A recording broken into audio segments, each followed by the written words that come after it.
We have several stories breaking. First at 10, northbound Chiquita Boulevard is shut down near Trafalgar in Cape Coral. Cape Police right now investigating a crash involving a motorcycle there. We have a crew on the way. We'll bring you an update when we get it. But again, the roads northbound Chiquita shut down near Trafalgar. Right now at 10 o'clock, the Lee County deputies and hazmat crews are investigating the delivery of a suspicious package. This is happening at a home on Woodgate Drive in South Fort Myers. That's right off Winkler, and that's where we find Corey Lazar live. Yeah, Chris, this is a very scary situation for the family out here. They were actually quarantined in their home for hours. Take a look at some video of what we shot earlier. This is how the scene looked. And earlier this evening, the family says a package was sent to them through the Postal Service. When they opened it, they noticed a white powder inside, and they didn't know exactly what that powder was, so they called 911. The Iona McGregor Fire Department came out along with the Fort Myers Hazmat Unit. They quarantined the family in their home, and Hazmat did 3 tests and discovered that white powder was actually cornstarch. And investigators say the family actually already knows who sent the suspicious package. It appears that it was someone that they've known from the past, a landlord of such that they've had a disagreement with. These guys did a nice job. They took it outside and they put it in a bucket and they covered it with aluminum foil. And they called 911 right away, and the fire department came out and the sheriff's department came out, and then everything builds. Now, this case will be turned over to the Lee County Sheriff's Office, and the person who sent that suspicious package could face federal charges because he sent it through the U.S. Postal Service.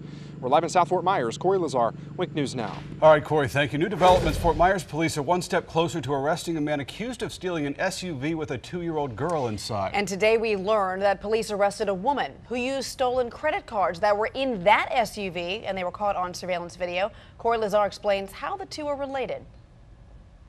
Surveillance photos capture this shopping spree funded by stolen credit cards. 22-year-old Jamie Ward is seen here shopping with another man using those stolen cards. They came from this carjacked Kia SUV. It was July 12th around 10:45 a.m. when police say a grandmother was dropping off her brother at the Brittany apartment complex in Fort Myers. She says she got out to help her brother after he fell, leaving her 2-year-old granddaughter in the back seat. That's when police say a man dashed into the driver's seat and sped off with the young girl inside. Witnesses say this white car was following him out of the complex, which is registered to Jamie Ward's sister. The suspect then stopped at the Sienna Apartments just blocks down the road, left off the girl, and ditched the car. Brittany Rambo was standing outside and came to the girl's rescue. Well, he was stealing a car, apparently. At least he didn't he didn't do anything to her. The thief jumped into the white car and sped off with the Kia SUV owner's purse. It had her credit cards, medication, and a cell phone. And today we learned that just 20 minutes later, one of those cars was used at this Sunoco on Palm Beach Boulevard. Then a short time later, at a Family Dollar and a beauty supply store, where surveillance video captured Ward and another man. An employee at the beauty store remembers the couple and says they acted completely normal. Police say Ward racked up about $190 on the stolen cards. Corey Lazar, Wink News Now. Tonight, Ward is out on bond. As for the other male in the photos with her, police tell us he is still under investigation. The suspect in this case knew to engage the victim while her kids were doing the dirty work for her. You know, no Mother of the Year awards for her. Tonight at 10, 5 young kids used to help pull off a crime spree. Investigators say 2 adult women seen in this video used their children as a distraction. Lee County deputies believe one of the kids swiped a customer's cell phone and wallet at the Gymboree store in the Tanger Outlets on Tuesday. The victim told Week News she had her wallet on the counter, and while she was talking to the mother, the kids made the steal. Then the whole group walked out. Authorities say they used the cards at a local Pier 1 store and Foot Locker at the Edison Mall before it was declined on a $600 purchase.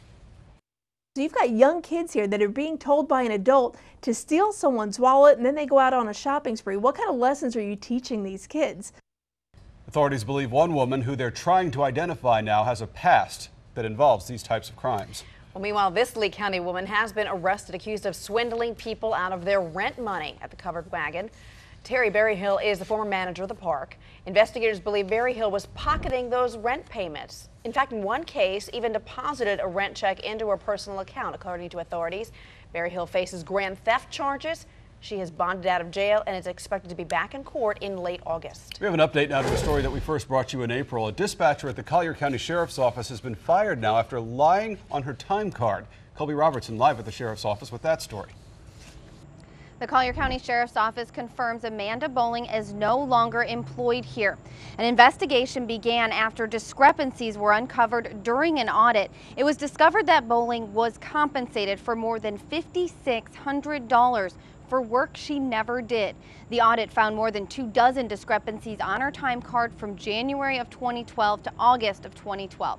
We first told you about Bowling in April when she was arrested on felony grand theft charges. At that time, the 35-year-old was put on administrative leave without pay pending the internal investigation. A Collier County spokeswoman tells me that the Sheriff's Office is seeking restitution. Reporting live in Collier County, Colby Robertson, Wink News Now. All right, Colby, thank you. Misused cell phones and an inappropriate relationship. Those are some of the things outlined in a recent investigation behind one of Lee County Schools' former top administrators. Our partners at the News Press obtained documents suggesting that former Chief Administrative Officer Alberto Rodriguez violated school board policy. An investigation was launched back in May after an anonymous letter alleged the improper behavior.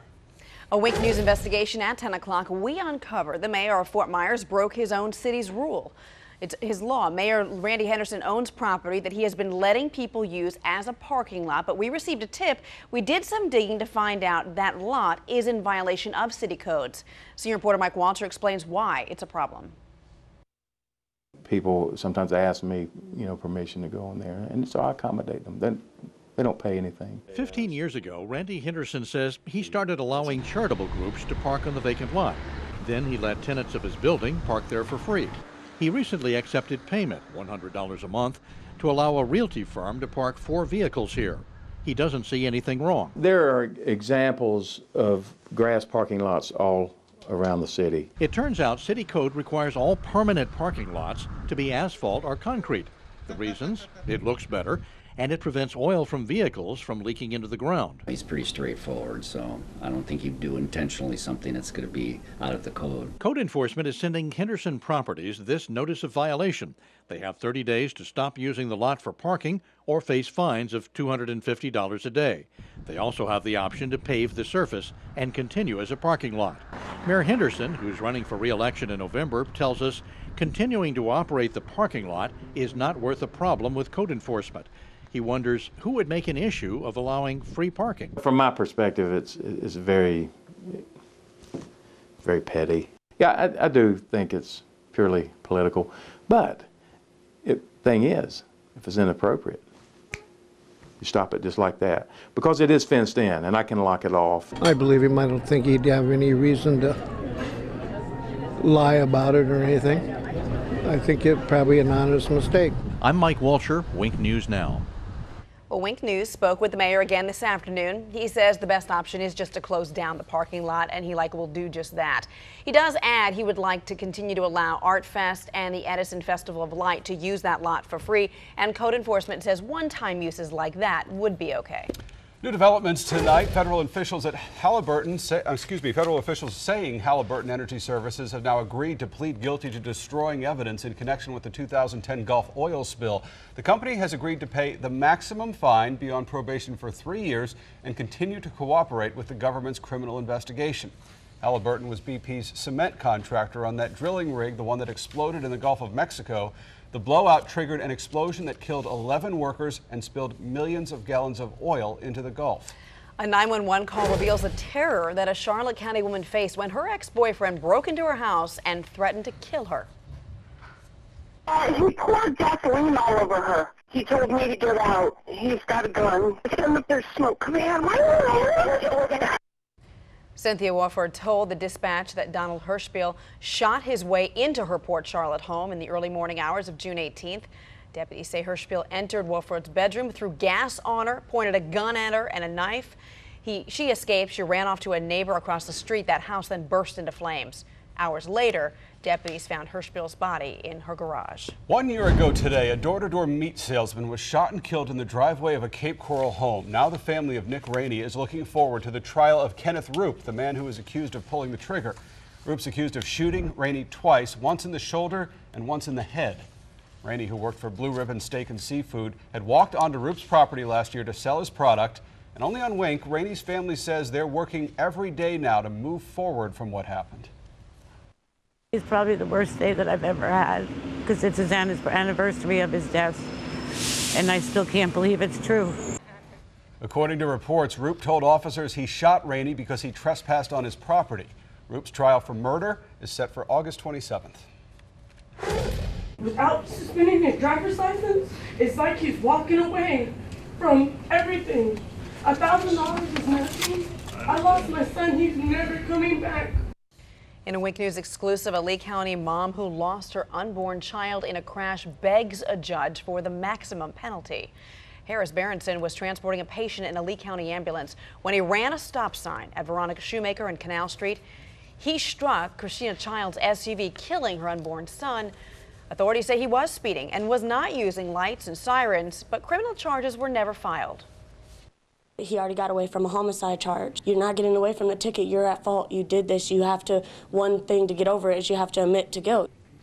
Well, Berenson's attorney said his client would lose his job as an ambulance driver if the judge suspended his license. The judge decided Berenson's careless driving charges warranted a 6-month suspension of his license and a $1,000 fine. We're just getting started. Coming up here, reading the fine print before reserving your next cruise. New at 10, the details you're likely to overlook, but you really need to know. And Dorian is still a tropical storm in the Atlantic. Will we see a hurricane by day 4 and 5? I will let you know when I come back. And fighting addiction, the new program in Southwest Florida that's helping people open up and get clean, also ahead. When I first went in at night, I saw a fin or two, in the moonlight right by me, and I was like, well, I just got to keep my composure. I can't panic, because if you panic, it'll bring more of them. Listen to this. A man stranded at sea for 12 hours with lots of unwanted company swimming right nearby. Coming up in our second half hour, how he miraculously survived that ordeal. Stay with us.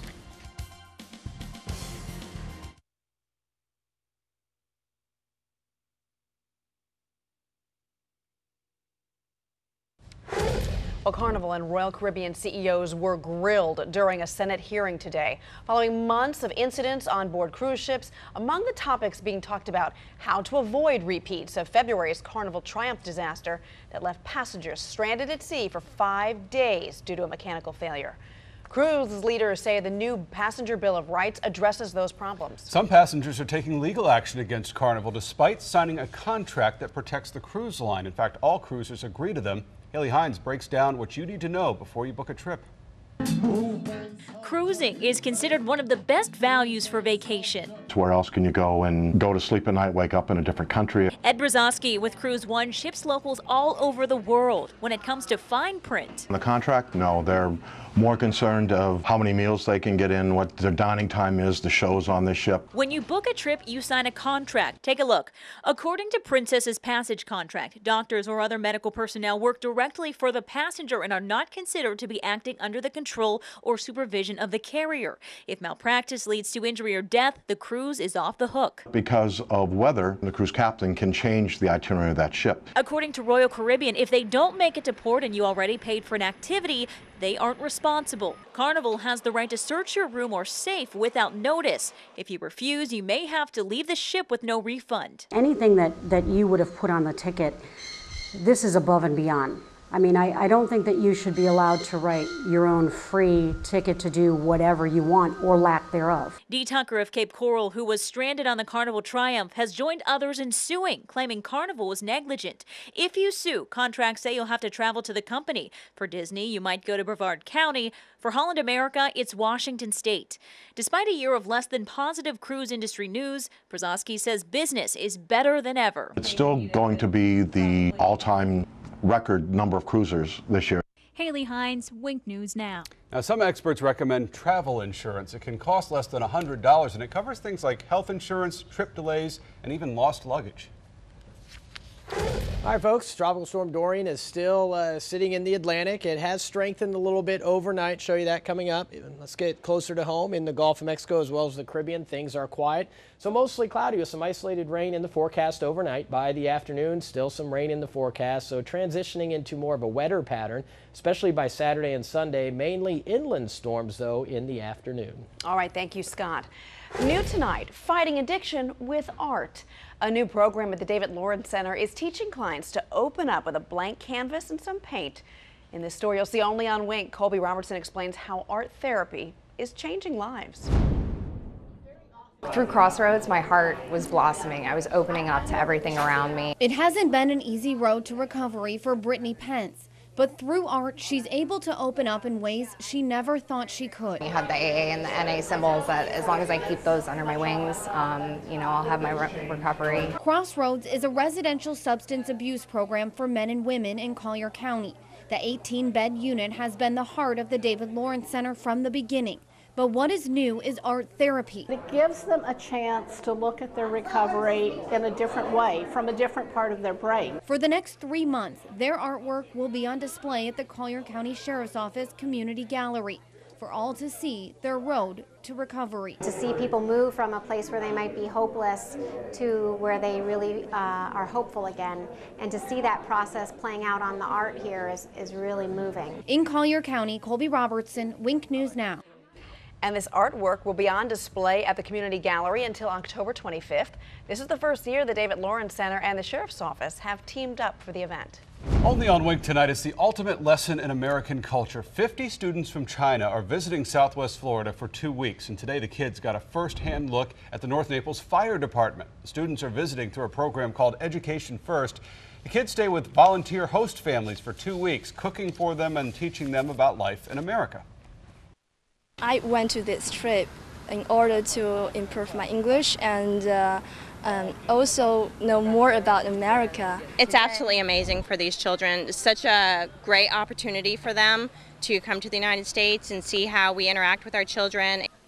And there's a lot ahead for them. When the students leave Naples next week, they'll spend a day at Disney World, and then they head to Boston, New York, and D.C., where they go on college tours. Wow, great Nice all the way trip. around, yes. Yeah. Still ahead, for the first time, a woman drugged and raped by a famous film director, sharing her story on the pages of a book. But new at 10, it's the book's cover that has people talking. Plus, new evidence tonight that could be exactly what prosecutors need to convict Aaron Hernandez of murder. And a rare inside look at North Korea as the country celebrates 60 years since a ceasefire in the Korean War. Those stories and more when Wink News at 10 on TV6 returns.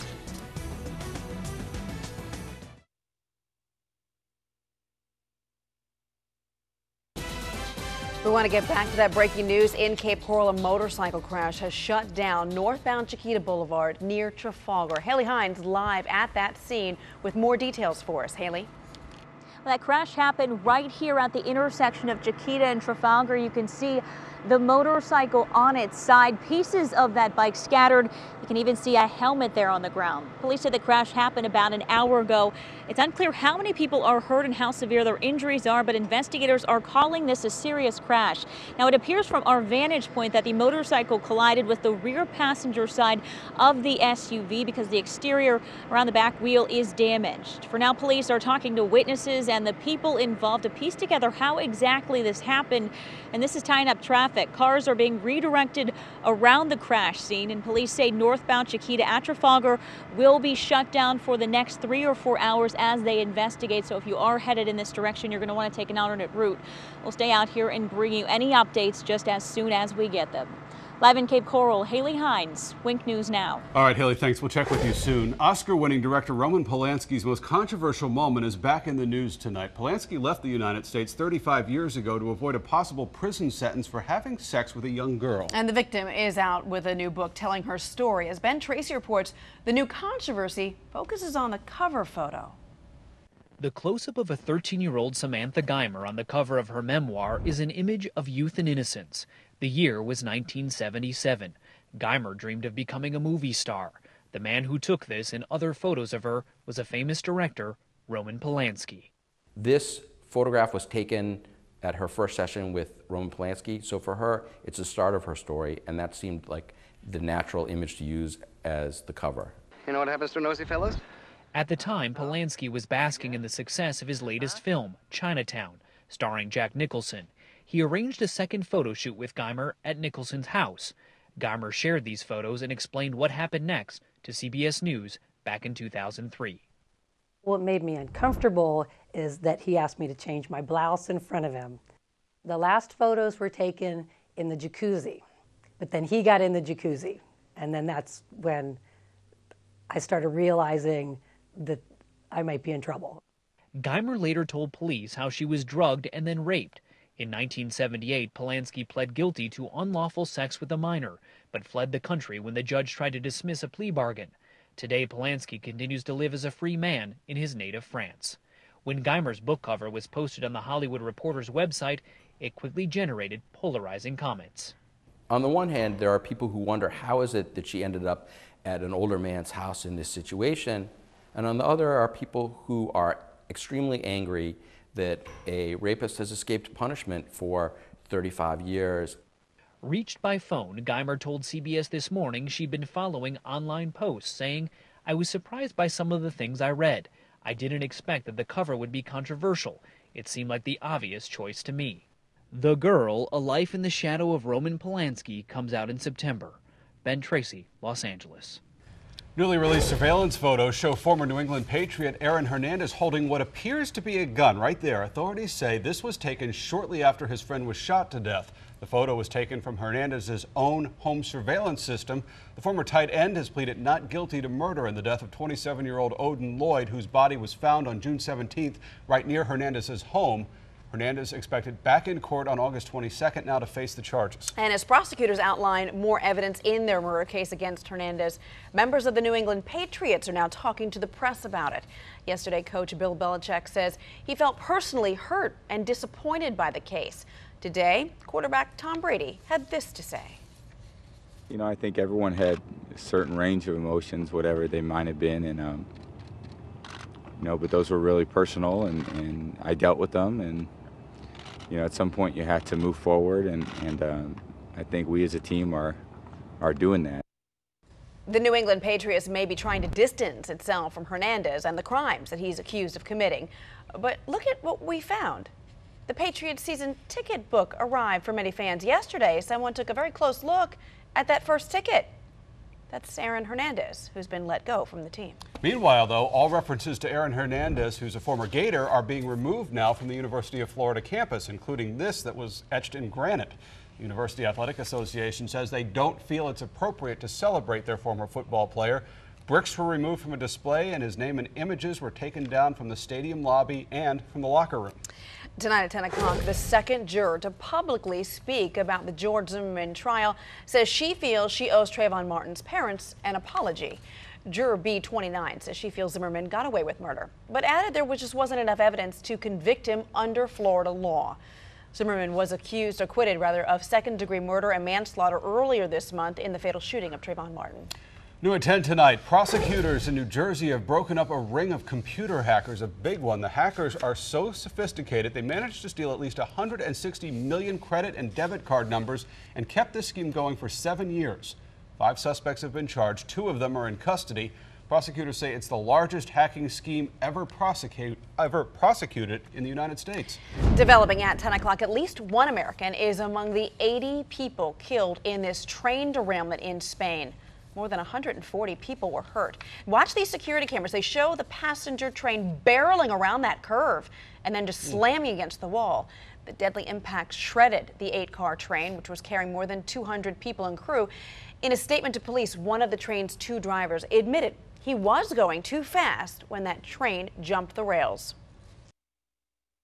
Clearly, at the speeds in which that train entered that round-in area, the curved part of the track, they're going to be looking at that very carefully. But could it be that the track, because it was moving so quickly, that the train itself actually spread the track? A lot of questions still, but crews used cranes to lift the demolished cars off the tracks as investigators picked through the rubble and then inspected the railway, looking for any clues to help explain what happened. But despite that train tragedy, high-speed rail is one of the safest ways to travel. Generally speaking, it's so much a part of life in Europe, Japan, and China, but only a dream here in the U.S. As John Blackstone reports, the best hope for it is on the West Coast. This animation shows how California's proposed high-speed rail system will carry passengers between San Francisco and Los Angeles in less than 3 hours at speeds up to 220 miles an hour. Possible to travel at more than 200 miles safely on a train? Yeah, sure it is. I mean, the Japanese have shown that we can do that.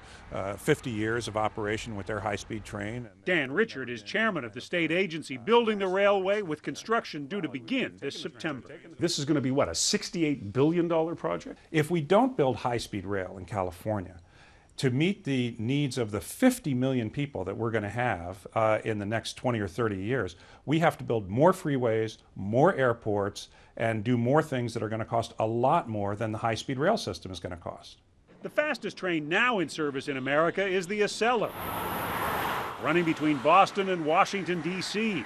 It's capable of going 150 miles an hour, but averages just 80 miles an hour because it goes through densely populated areas on sections of track shared with commuter trains. California's largely flat, wide-open Central Valley provides the kind of space needed to hit top speed for long periods. But the train won't serve San Francisco and Los Angeles for at least 15 years. California started planning this project 17 years ago, but a lawsuit and opposition in Congress could yet block the start of construction in September. John Blackstone, CBS News, San Francisco. Well, it's the moment hundreds of young Catholics have been waiting for, welcoming the Pope to Brazil's iconic Copacabana Beach. An estimated 1 million people from all over the world squeezed together, as you see there, to hear Pope Francis speak. For some, getting this chance to see the Pope was a long journey that involved travel, sacrifice, and hard work. It is emotional for me because outside of the birth of my 2 children, this is the greatest moment of my adult life. Well, earlier, the Pope walked through one of Rio's poorest neighborhoods. New tonight, we're getting a very rare look inside North Korea. Well, the communist country is marking 60 years since a ceasefire in the Korean War. Seth Doan was allowed in to report on the anniversary. Our flight to Pyongyang was packed with journalists and filled with propaganda. The in-flight magazine showed glossy photographs of the country's founder, Kim Il-sung, and his grandson, Kim Jong-un, the current supreme leader. The in-flight entertainment signaled that we'd see and hear exactly what the North Koreans wanted us to. No headphones needed. Inside North Korea, we were escorted on buses to specific sites, told where we were headed just before we'd depart. Today we witnessed the grand opening of a cemetery for veterans. Many of the women wore their finest traditional dress. In the crowd, we spotted retired U.S. Navy pilot Tom Hudner. Hudner traveled to North Korea this week on a personal mission to search for the remains of his wingman killed during the Korean War. You were on the other side of this when you were fighting. Yes, I was. How is it to stand here and watch this today? Well, it's rather emotional, frankly. More than 60 years later, this is his first trip back to North Korea. He was impressed by today's turnout. It may formerly have been in honor of the Korean veterans, but it's a tribute to all of us, and I'm very proud of that. Supreme Leader Kim Jong-un, recognizable even from behind, made an appearance to lay a wreath at this memorial for war veterans. Chun Eun-ki, whose son is buried here, told us, "My son was a hero, and today he was praised by Kim Jong-un." That was Seth Doan reporting. Kim Jong-un is getting publicity from 2 sides. Overseas, he's seen as the type of leader who is presiding in front of huge masses of people, getting rounds of applause and opening grand new memorials. Inside North Korea, he is seen as the type of leader who warrants this sort of international attention. If you like crosswords, mathematical puzzles, and history, then this next story for you. And if you don't, well, ignore the math, because it's still a pretty cool story. Coming up next, the story of secret codes hidden in wartime letters that took 70 years to crack.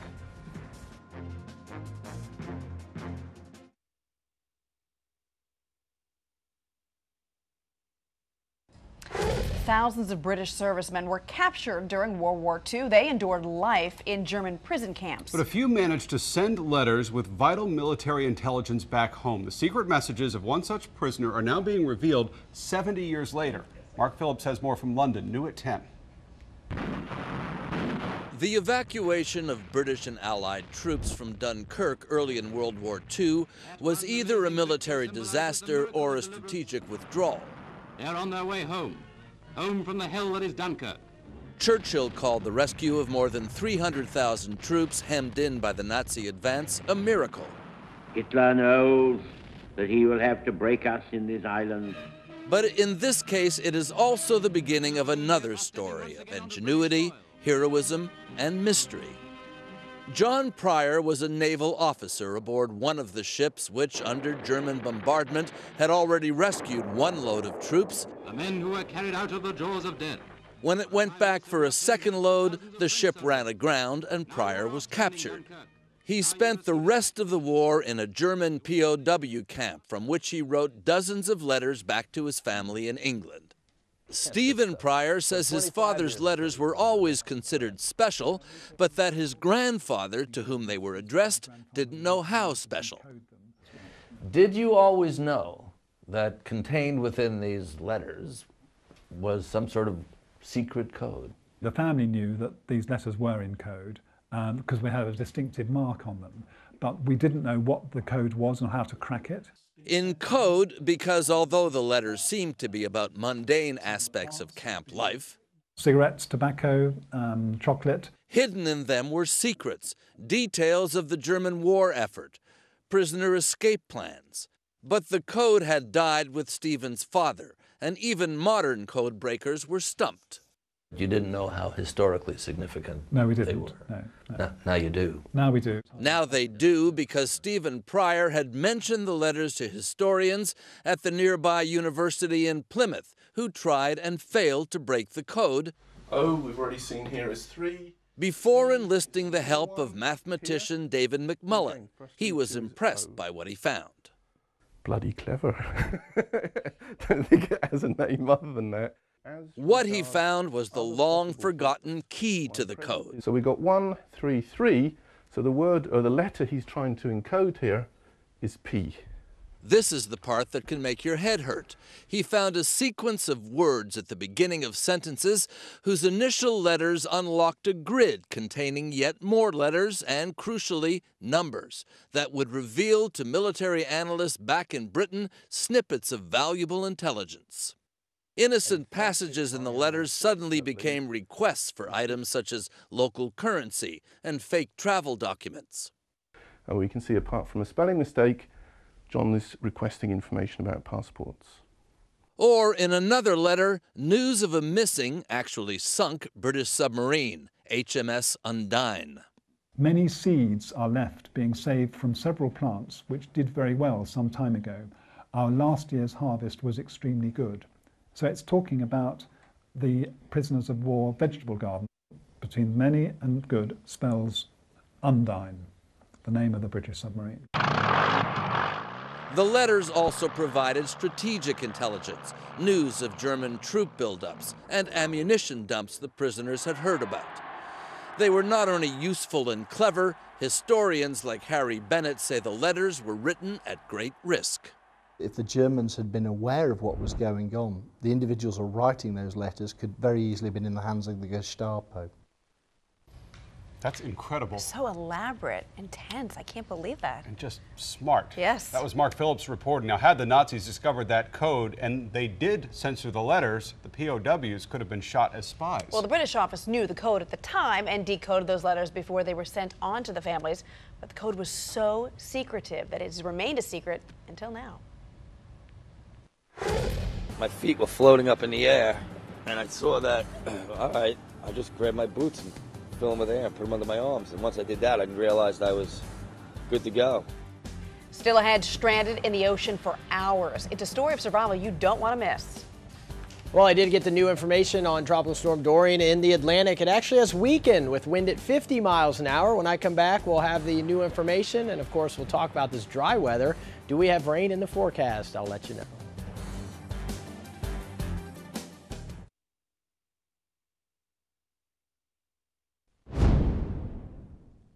I went to move a cooler and the handle broke off and I fell off the back of the boat, just like that. A New York lobsterman is thankful to be alive after falling off of his boat yesterday. John Aldridge was stranded in the Atlantic without a life vest, but realized his rubber boots could help him stay afloat. Aldridge could see rescue planes looking for him, but they were too far away. They just couldn't see him. Finally, Aldridge was able to float to a buoy where a Coast Guard helicopter actually spotted him. I went to move a cooler and the handle broke off and I fell off the back of the boat, just like that. And the swimmer came out, jumped in the water, and he's like, "We've been looking for you for 9 hours." And I was like, "I've been looking for you for 12 hours. Aldridge was treated for sunburn, dehydration, and exposure, but is back home tonight. And obviously has a sense of humor intact. Yes. He says when he returns to his boat, he will be getting some personal flotation devices that can help the Coast Guard locate people in the water faster. All right, do have the new information in from the National Hurricane Center on Dorian. Still in the Atlantic, still a tropical system, still a tropical storm. However, the wind has weakened now to 50 miles an hour. This is the latest as of 11 o'clock from the Hurricane Center. Moving to the west-northwest now at 20 miles an hour, so picking up some forward motion with the system, and that's why we're seeing it weakening a little bit to 50 miles an hour. There's your 7-day forecast. Isolated rain tomorrow, so much better chance of rain tomorrow. Into the weekend, scattered inland storms possible in the afternoon. Scott, thank you. Next at 10, shark repellent suits. How these unique designs can help keep away sharks and maybe some people. That's some good news. The Fort Myers Miracle putting on a regal affair in honor of the new royal baby. Next.